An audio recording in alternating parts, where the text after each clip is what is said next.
Get out. This lounge isn't for people like you." The words hit the marble lobby like a hammer. Not whispered, not hidden. Spoken loud enough for every client, every clerk, every security guard within earshot. The branch manager's voice carried authority, but also something uglier, contempt. And his hand hovered near her shoulder as if he owned not just the bank, but the right to decide who belonged inside it. Danielle Hayes sat in silence. Her dress, a flame of orange against the gray leather chair, caught the sterile light. Her ponytail pulled tight, her gaze locked forward. She didn't flinch, she didn't answer, but silence is never neutral. In that moment, silence was a blade sharp, deliberate, dangerous. Gasps rippled across the room. A woman in pearls muttered, "Did he just say that?" A teenager clutched his phone tighter, thumb hovering over record. The junior clerk at the far desk froze, eyes wide, her screen still glowing with Danielle's account number. The manager leaned in, smug. "You think you can sit here dressed like that, asking for millions? Not today." His tie twitched as he straightened it, his lips curling into the kind of smile built on unchecked power. Danielle's collar was still ruffled from where he had brushed too close. She smoothed it once, slowly. Her hands were steady, her breathing calm. She wasn't going anywhere. The room tightened, air charged like a courtroom about to hear a verdict. Whispers spread like sparks on dry ground. "She doesn't look like she belongs. Why would they treat her like that? This feels wrong." Before we continue, where are you watching from? Drop your city or country in the comments below. And if you believe in dignity and justice, hit like and subscribe. These stories spark change. And we're glad you're here. Now, back to Danielle Hayes. The manager's voice cracked again, sharper this time, as if volume could bury guilt. "Security's coming. You don't belong here and you're not leaving with a cent." Danielle's eyes lifted to his, not with rage, not with fear, but with something colder, patience sharpened into steel. She had heard these words before. In banks, in hotels, at airports, always the same. You don't belong. But this time, it would end differently. Because Danielle Hayes wasn't just another client. She was the storm the institution had invited by underestimating her. And as the first phone camera lit red in the corner, the storm had already begun. That morning, Danielle Hayes had walked into Summit Financial alone. No assistant trailing her. No driver waiting at the curb. No designer handbag swinging from her wrist. Just a simple orange dress, clean lines, tailored but modest. Low heels that clicked softly against the marble floor. Hair pulled back in a ponytail sharp enough to frame her face in focus. She looked like any professional woman stepping in for an appointment. And that was exactly the point. Because Danielle wasn't just a professional. She was the chair of Hayes Capital, a global investment firm on the verge of pouring $900 million into the very institution now trying to push her out. But no one in that lobby knew. Not yet. She had chosen this entrance carefully. Years ago, she learned something most executives never test. People reveal their true character when they believe you hold no power. So she came without the markers of wealth. No chivalry, no entourage, just presence. And what presence it was. A flame of orange cutting through gray suits and black blazers. A quiet gravity that made strangers glance twice, then look away before they could explain why. But to the manager, none of it mattered. To him, she was just another woman who didn't fit the picture he wanted in this space. Danielle had asked for one thing, access to the private client lounge. Not a favor, not a privilege, a right tied to the numbers sitting quietly in her account. The teller had waved her through without hesitation, eyes on the screen. But the moment she sat down, the atmosphere shifted. A storm disguised as routine. The manager arrived. The words were spoken, the insult delivered, and now the room was split in two, those who knew nothing, and those who knew enough to sense something was wrong. At the corner of the lounge, a student with a backpack whispered, "She's calm, too calm." Near the espresso bar, a retiree frowned, murmuring, "I've seen that look before, someone holding back fire." Danielle remained still, her hands folded in her lap, posture unbending. The orange dress against the leather seat wasn't armor, but it might as well have been. Because in that moment, she wasn't trying to prove herself. She was waiting, watching, measuring how far they would go before they realized who they were dealing with. And the lobby, with its polished floors and quiet whispers, had already become more than a bank. It had become a test. One Danielle Hayes had no intention of failing. "Where did you get that kind of money?" The question snapped from the lips of a junior banker, voice flat but eyes sharp. He stood near the desk, arms crossed, tone less inquiry and more accusation. Before Danielle could answer, another voice cut in, this one from a man in a tailored gray suit strolling past with a smirk. "Sweetheart, you sure you're in the right place? Looks more like you wandered in off the street."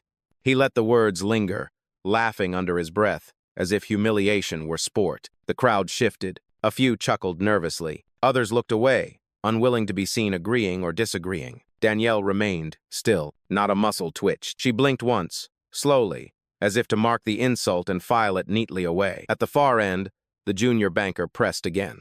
"That amount doesn't make sense. Not with you. Not dressed like that." He gestured loosely at her orange dress as though fabric proved fraud. A client waiting nearby whispered, "That's crossing a line." But he didn't say it loud enough to matter. The manager smiled thinly, encouraged. "She can't verify her funds. She doesn't belong here. We'll sort this out when security arrives." Whispers rippled across the marble floor. She must be faking. Could be stolen. Why else would they question her? Every sentence fell like a stone, one after another, piling up against her silence. But Danielle's silence wasn't surrender. It was patience. And patience, in her hands, was power. She folded her hands tighter in her lap, eyes still forward, as though none of it pierced her. Her calm was infuriating to those who wanted a reaction. The man in the gray suit leaned closer, sneering. "You want advice? Pawn shops down the street. Might be more your speed." He slid a folded note across the table. It stopped at her heels. Gasps rose from the onlookers. A woman clutched her handbag. A teenager mouthed, "No way." Danielle didn't bend to pick it up. She didn't even glance down. Instead, she lifted her chin an inch higher, eyes steady as stone. The atmosphere thickened. The air no longer carried quiet luxury, it carried judgment, suspicion, contempt. And through it all, the woman in orange sat unbroken, letting the storm close in, letting every word expose the institution more than it exposed her. Because Danielle Hayes knew something no one else in that lobby did. Storms burn out. But truth waits. And her truth was about to arrive. The paper note still rested at her feet, unopened, unacknowledged. The insult was there, waiting like a trap, but Danielle Hayes refused to bend toward it. Instead, she leaned back into the leather chair, folding her hands once more. Her breathing stayed calm, each inhale steady, each exhale measured. Not a flicker of anger, not a flash of defense. Her silence filled the space. It wasn't absence, it was presence. And slowly, the room began to notice. A young man in a hoodie finally tapped his phone, red record light glowing in the corner. His voice trembled as he muttered, "This needs to be seen." 2 seats away, an older woman in pearls shook her head sharply. "This is foul," she whispered, louder this time. A few others nodded, emboldened by her words. The manager heard it. His jaw tightened. "You're disrupting my branch," he barked at Danielle, though she hadn't said a word. "You want to sit there like a queen? Fine, but security will drag you out." Danielle turned her head slowly toward him, eyes steady, lips pressed. She still didn't answer. And the silence again was sharper than any retort. For some, the quiet unnerved. The junior banker fidgeted with his tie, muttering, "She should have reacted by now." A client near the espresso bar whispered to his wife, "That's composure. Look at her." The wife whispered back, "That's power." But for the man in the gray suit, the silence was a challenge. He leaned on the desk, voice dripping with mockery. "Cat got your tongue, or are you just waiting for your fairy tale to end?" His laugh echoed against the marble like a slap. Danielle blinked once, slowly, then looked past him as if he were dust on glass. The crowd was dividing now. Some smirked with the manager, convinced Danielle was a fraud. Others shifted uncomfortably, realizing the room itself was revealing more than she ever had. And still, she sat. Orange dress bright against the sterile gray, posture unbroken, gaze unyielding. Her silence became a mirror, reflecting the ugliness of every accusation. At the far edge of the room, a trainee banker whispered to herself, "I saw her name in the system." Her hands shook. She wanted to speak, but fear pinned her to the desk. The manager's voice rose again, anger flaring. "You hear that? Not a word. Because she has nothing. She's nothing." But those who watched closely saw the truth. Danielle's silence wasn't emptiness. It was strategy. It was patience. It was the calm before revelation. And the longer she stayed silent, the louder the room betrayed itself. The hush of the marble lobby was breaking. What had started as whispers was now spreading like cracks in glass. The boy in the hoodie raised his phone higher, angling it so the red light glowed for all to see. His voice shook, but the words carried. They're throwing her out for no reason. Everyone's watching. A woman in pearls, the same one who muttered before, finally pushed herself to her feet. "This is foul," she said again, louder this time. Her words cut through the lobby. Two men near the espresso machine turned, eyes narrowing at the staff. Even a clerk at the far desk froze mid-typing, her lips pressed thin, torn between duty and conscience. The manager bristled at the sound of dissent. "You people need to mind your business," he snapped. His voice cracked sharp against the marble walls. "She doesn't belong here. End of discussion." But it wasn't the end. It was the beginning. Because once a witness speaks, others follow. A man in a business suit, mid-40s, polished, the kind who looked like the lobby belonged to him, stood slowly. "I don't know what's going on here," he said carefully, "but I've seen enough to know it looks wrong." Murmurs rippled. A young woman clutched her purse tighter. A father with a toddler on his hip whispered to his wife, "This isn't right." Daniela sat still. She didn't move, didn't nod, didn't seize the moment. She let the room speak. Her silence gave their voices weight. And those voices were gaining momentum. The man in the gray suit rolled his eyes, trying to reclaim the stage. "Come on," he said, smirking at the crowd. "You really think she has millions sitting in this place? Look at her. Look at what she's wearing." He waved a dismissive hand at Danielle's dress, as though fabric could erase fact. But the crowd didn't laugh this time. "Not now." The woman in pearls fired back. "And what exactly does money look like, sir?" Her voice, sharp and steady, landed harder than his sneer. The gray-suited man faltered. For the first time, his smirk thinned. At the front desk, the trainee banker whispered again, this time louder, trembling but audible. "I saw her name in the system this morning. She's a client." The manager spun, eyes blazing. "Quiet, that's not your place." But the words rang too late. Several nearby customers had heard. Gasps followed, then a voice from the back. "Let her speak." And suddenly the power in the room shifted. What began as silence was becoming testimony. Danielle Hayes still hadn't spoken. She didn't need to. Every second of her stillness was fuel for the fire spreading across the lobby. Witnesses were no longer just bystanders. They were participants. And in their rising voices, the truth was beginning to break free. The doors at the far end of the lobby swung open. Polished shoes struck the marble in sharp rhythm. A taller man, mid-50s, silver tie pinned perfectly, strode in with the kind of confidence that believed it owned the air. The staff straightened at once. "Mr. Callahan," the manager said quickly, relief spilling into his tone. Callahan didn't glance at him. His eyes went straight to Danielle. Then the corners of his mouth curved not into a smile, but into something colder. "This is the disruption?" he asked. His voice was calm, but calm in the way thunder is calm before it breaks. The manager nodded, eager. "She's unverified, refusing protocol, making a scene." Callahan adjusted his cufflinks, then stepped closer to Danielle. He looked down at her, then around at the crowd, and finally back again. And with a voice meant for everyone to hear, he said, "You don't belong here. You're a fraud, and you will leave." The words echoed against the walls. Some gasped. Others shook their heads. The woman in pearls muttered, "Disgusting." The boy in the hoodie raised his phone higher, catching every syllable. But Callahan wasn't finished. "You think sitting here makes you powerful. It doesn't. This isn't your world. It's ours." He spread his hand toward the room as though he owned the marble, the lights, the people in it. Daniela didn't move. Her orange dress glowed against the gray backdrop, a flame refusing to die. Her gaze didn't lift, didn't lower, just locked on him, steady, like stone daring storm.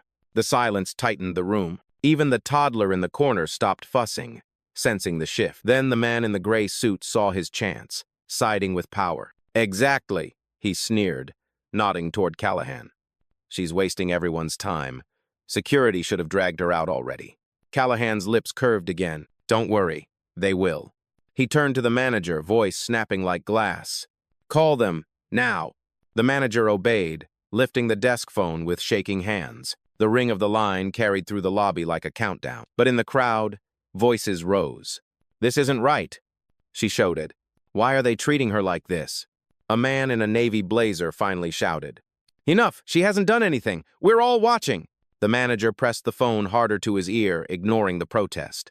Callahan, however, only straightened his tie again, eyes fixed on Danielle. "You hear that?" he said coldly. "They're not cheering for you, they're watching you fall." Danielle Hayes exhaled slowly, not in defeat, in patience, in calculation.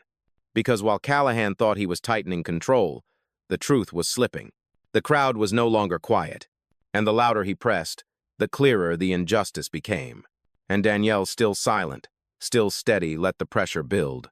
Because she knew the breaking point was near. The glass doors at the front groaned open.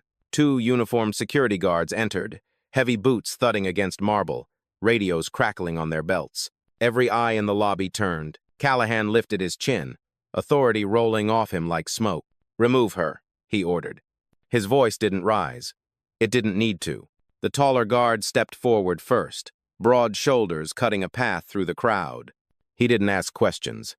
He didn't check papers. He simply reached down and seized Danielle's collar, fingers knotting the orange fabric like rope. Gasps erupted. The Pearls woman shouted, "Don't touch her!" The boy in the hoodie cursed under his breath, his camera shaking as it caught everything. The guard yanked. Danielle's body shifted, the leather chair screeching against the floor. For a heartbeat, it looked as if she would be pulled clean from her seat. But she didn't resist. She didn't fight. She simply steadied herself, hands still folded in her lap, gaze fixed forward. And somehow, that calm was heavier than the hand gripping her. The second guard moved closer, grabbing her arm. "Ma'am, stand up now." His tone was rehearsed, sterile, the kind used for trespassers and thieves. "She's not a thief," someone shouted from the back. "She's a client," the trainee banker blurted, her voice trembling but audible this time. The manager snapped toward her. "One more word and you're out of a job." But the words didn't bury her testimony. They only amplified it. Danielle lifted her head, eyes sweeping the room, not with fear, not with panic, with calculation, with patience. Her silence said more than 1,000 protests. Watch, record, remember. The Pearls woman raised her phone now, too. So did the man in the navy blazer. Dozens of screens tilted upward, a forest of cameras catching the scene. The taller guard tugged harder, her orange dress strained under his grip. But Danielle's posture remained unbroken, her body anchored to the chair as if the marble itself refused to let her go. The smirk on Callahan's lips deepened. "This is what happens when you don't know your place," he muttered, loud enough for half the room to hear. A ripple of outrage surged through the crowd. "This is violence. She hasn't done anything. This is discrimination, plain and simple." The guards ignored it. One tightened his hold, the other pressed a hand to his radio. "Control, we're escorting a non-compliant subject." Danielle's hands unfolded at last. Not to fight, not to push back, but to rest calmly on the arms of the chair, like a judge ready to render sentence. Her eyes flickered once to the cameras around her, then back to Callahan, and for the first time, a faint curve touched her lips, quiet, deliberate, unreadable. Because while they thought they were removing her, Danielle Hayes knew the truth. Every pull of that collar, every insult, every camera recording was building the case she had been waiting for. And when she chose to rise, it would not be as the woman they tried to drag out. It would be as the storm they could not contain. The guard's grip tightened. The chair jolted another inch across the marble, its legs shrieking against stone. For a moment, the scene looked like pure victory for Callahan, an unyielding woman dragged out like a trespasser. And then Danielle moved, not to resist, not to push him away, but to reach, with perfect calm, into the side pocket of her dress. Her fingers closed around a phone, sleek, black, matte. She lifted it with deliberate slowness, as if every motion was chosen, calculated, rehearsed. The guard barked, "Put that away." But she had already pressed the screen. A single line lit up, glowing blue. Executive protocol. The lobby stilled. The boy in the hoodie whispered into his camera, "She's making a call." The Pearls woman leaned forward, eyes wide. Even the clerk at the desk froze mid-breath, her hands hovering above the keyboard. Danielle brought the phone to her ear. Her voice was low, steady, unshaken. "Activate protocol. Connect me with the board now." On the other end, a crisp female voice answered instantly. "Understood, Miss Hayes. Board is standing by." The words didn't echo just through the phone. They echoed through the air, because half the lobby had gone silent, straining to catch every syllable. The manager sputtered, face blanching. What? What board? Callahan's jaw twitched, his smirk faltering for the first time, but Danielle gave them nothing more. She stayed seated, phone at her ear, eyes steady. Log this moment. Document everything. I want timestamps on every second. The assistant's voice replied, logged and secure. The taller guard hesitated now, his grip loosening slightly. The weight of the cameras pressed in, the growing chorus of murmurs clawing at his confidence. But Callahan snapped, voice sharp, desperate. Don't stop. Remove her. Now. The guard looked at him, then back at Danielle. She hadn't moved. She hadn't fought. She had simply spoken into her phone like the entire room was already hers. And in a way it was. The Pearls woman said it first, loud enough for everyone to hear.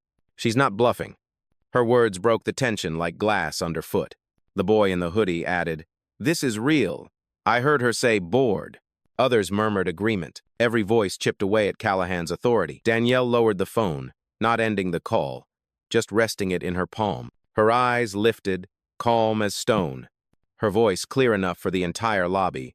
You think this is your stage? It isn't. It's mine. The guard's hand slipped off her collar. The crowd erupted into whispers, and Callahan's smirk cracked into something closer to panic, because Danielle Hayes had made her first move, and everyone in the room knew this wasn't the end. It was the beginning of the fall. The lobby had grown so tense it felt like the marble itself was listening. Dozens of phones glowed red with record lights. Security still loomed at Danielle's side, but their grip had faltered, uncertainty creeping into their eyes. And Danielle Hayes finally spoke this time, not to her assistant, not in whispers, but to the room. You want to know who I am? Her voice cut clean through the space, steady, deliberate, a blade sharpened by years of restraint. I am Danielle Hayes, CEO of Hayes Capital. Gasps rippled like shockwaves. The Pearls woman's hand flew to her mouth. The boy in the hoodie muttered, holy, before his voice cracked into silence. But Danielle didn't pose. She rose slowly, straightening the orange dress that had been wrinkled by the guard's hand. And as she stood, her presence seemed to fill the room twice over. My firm, she continued, eyes locked on Callahan, is scheduled to finalize a $900 million investment into this bank, this week. The words landed like thunder. Silence. Then chaos. Callahan's face drained of color. The manager nearly dropped the phone still clutched in his hand. The gray-suited heckler actually staggered back a step, his smirk gone. The clerk at the desk whispered, oh my God. The trainee banker's eyes widened with vindication. She had been right. The system had been right. And the crowd surged with murmurs. She's the investor? She owns Hayes Capital? $900 million? Danielle's gaze swept the room, calm but cutting. You accused me of fraud. You dragged me from my seat. You told me I didn't belong. Her tone stayed level, but every syllable carried the weight of truth. And all while I was about to bring nearly $1 billion into this institution. The guards released her at once, as if the very fabric of her dress burned. They stepped back, uncertain, their earlier confidence dissolved. Callahan tried to recover. This is a misunderstanding, he stammered. A mistake. Surely we can... But Danielle cut him off with a single gesture, her hand raised, palm flat. A silent order that silenced him more effectively than a shout ever could. No, she said. This isn't a mistake. It's a pattern. And today, it ends. The boy in the hoodie whispered into his phone. She just flipped the whole room. This is history. The Pearls woman nodded fiercely, tears stinging her eyes. Finally, someone with power had faced the same prejudice she had felt. And she wasn't backing down. Danielle turned back to the crowd, her voice softer now, but no less powerful. You wanted to see proof of belonging. Here it is. I don't just belong here. I am the reason this place stands at all. The room was no longer divided. It was united, every camera, every witness, every whisper pointing to one truth. Danielle Hayes had revealed herself, and the bank's walls had never felt smaller. The words still hung in the air. $900 million. For a moment, no one moved. Then the room began to unravel. The manager's hand shook so violently the phone slipped from his fingers, clattering across the desk. He scrambled to pick it up, stammering half-formed apologies. Miss Hayes, we didn't know. Beside him, the junior banker who had questioned her clothing stared at the floor, face flushed crimson. His lips mouthed something like, forgive me, but the sound never came. The two guards who had pulled at her collar stepped back further, hands falling awkwardly to their sides. One whispered to the other, "She's the investor." The other muttered back, "We're screwed." And then there was Callahan. The man who had marched in with silver tie and steel confidence now looked as if the marble beneath his feet had betrayed him. His smirk had vanished. His throat bobbed once, dry, desperate. "Miss Hayes, this is all a misunderstanding." The words sounded weaker each time he repeated them. The man in the gray suit, once loudest among the jeers, now backed toward the espresso bar. "No one told me she was—" he started, but the Pearls woman cut him off, her voice sharp as glass. "No one needed to tell you to treat her with respect." Applause broke out, not loud, but enough. A ripple of hands clapping, of voices rising. The tide had shifted. Phones lifted higher. Every angle caught. The boy in the hoodie whispered into his mic, "They mocked her. They dragged her. And she owns this room." The Navy blazer father with the toddler turned to Callahan. "My kid just saw you humiliate a woman worth more than this building. You'll never wash that off." Callahan's face crumpled. For the first time, his authority wasn't just challenged, it was gone. Danielle stood at the center, silent still. She hadn't moved since revealing her title, and she didn't need to. Her very presence was the storm. The others were only realizing they had already been swept inside it. The trainee banker finally found her voice, stepping forward from behind the desk. "I saw her name in the system," she said clearly, eyes burning. "You deleted it." I watched. Gasps swept the room. The manager's face turned chalk white. He opened his mouth, then closed it again, the lie dying before it could escape. "Say it," someone shouted from the crowd. "Tell the truth." But the truth was already spilling out, in fragments of guilt, in the collapse of every false smile. Danielle's eyes swept across them all, guards, bankers, hecklers, then back to Callahan. Her silence was no longer patience. It was judgment. And judgment had a way of spreading, person by person, until a whole room understood exactly who had lost. The lobby was silent now, except for the dozens of phones capturing every second.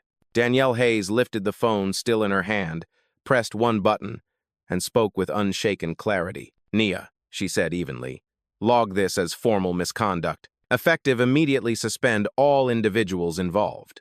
On the other end, her assistant's voice came crisp and certain. "Understood, Miss Hayes. Executing now." The response carried through the air like a verdict. The manager gasped as his tablet on the desk went dark, the system logging him out mid-screen. The junior banker glanced at his badge as it flickered red. One of the guards pressed his radio, it buzzed twice, then cut out. The collapse wasn't noisy. It was precise. Credentials revoked, access revoked, status revoked. The audience saw it happen in real time, like watching dominoes fall. Callahan staggered forward, his silver tie suddenly feeling like a noose. "Miss Hayes, wait. You can't." But Danielle raised a hand, and his words died. Her voice came low, steady, every syllable measured. "You called me a fraud in a bank I was preparing to save. You dragged me out of a chair I was about to anchor with $900 million.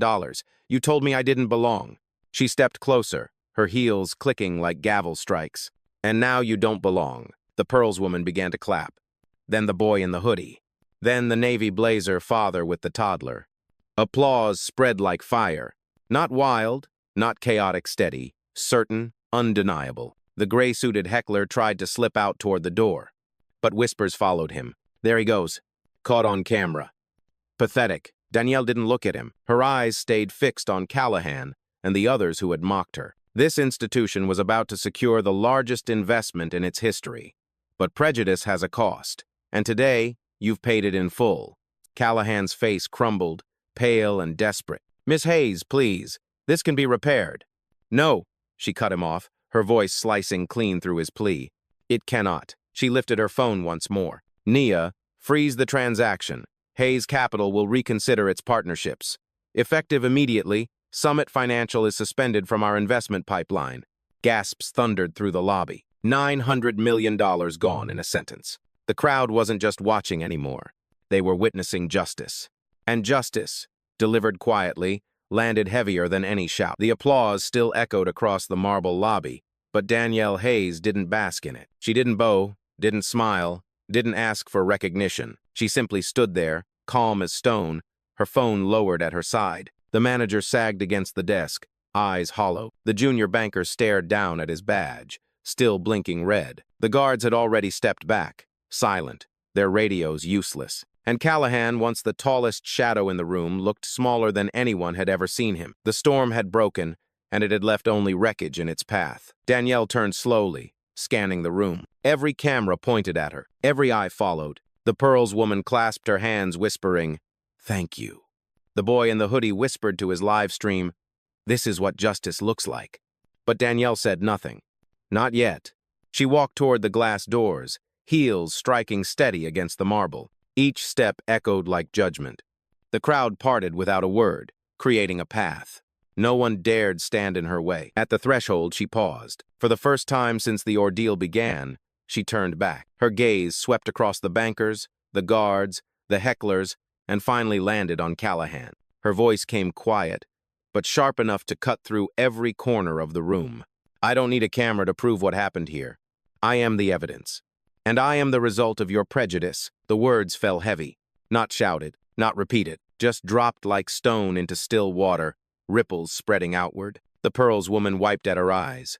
The navy blazer father hugged his toddler closer. Even the heckler in the gray suit froze halfway to the door, unable to pretend he hadn't heard. And then Danielle Hayes turned, pushed open the glass doors, and stepped into the sunlight. Orange dress blazing against the cold gray sky, a flame walking away from the ashes it had left behind. The lobby remained still for a beat, as though frozen in her absence. Then voices rose angry, ashamed, inspired. The cameras kept rolling, but the story no longer needed them, because the story had already been written, and it ended with this truth. Justice doesn't always shout. Sometimes it walks out the door in silence, leaving nothing behind but the undeniable weight of power.